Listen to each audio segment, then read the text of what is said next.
माध्यमातून सोलापुरातील बार्शीमध्ये शेतकरी संघटनेच्या पदाधिकाऱ्यांनी पीक विमा कार्यालयातल्या साहित्याची तोडफोड केली आहे। पीक विम्याच्या मुद्द्यावरून शेतकरी संघटनेचे पदाधिकारी आक्रमक झाले।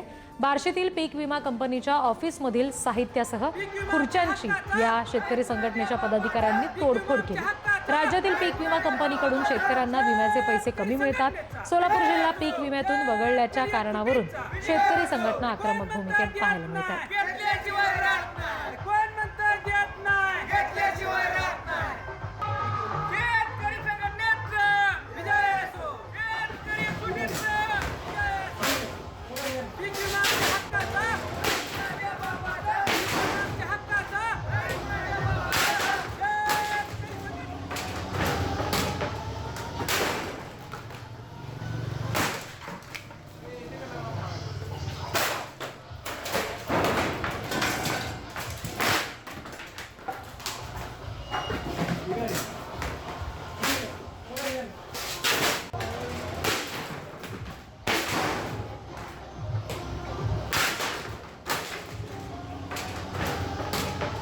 आम्ही बार्शी येथील ओरिएंटल पीक विमा कंपनीच्या कार्यालयाची शांततेत या ठिकाणी हालगिरात करून आम्ही निवेदन देण्यासाठी आलो होतो।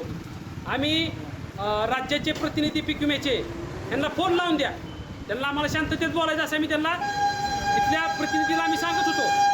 शांततेचं आंदोलन चालू आहे, तुम्ही त्यांना फक्त फोनवर आम्हाला बोलू द्या, त्यांना आम्हाला विचारू द्या कधी तुम्ही पीक विम्याचे पैसे सोडणार आहे। परंतु या ठिकाणी आम्हाला त्यांनी फोन लावून न दिल्यामुळं आज तिथं संतप्त असलेले आमचे शेतकरी संघटनेचे कार्यकर्ते शरद भालेकर यांनी तिथं या कार्याची मनस्ताप होऊन नाविलाजाने त्या ठिकाणी फोडतोड केलेली आहे।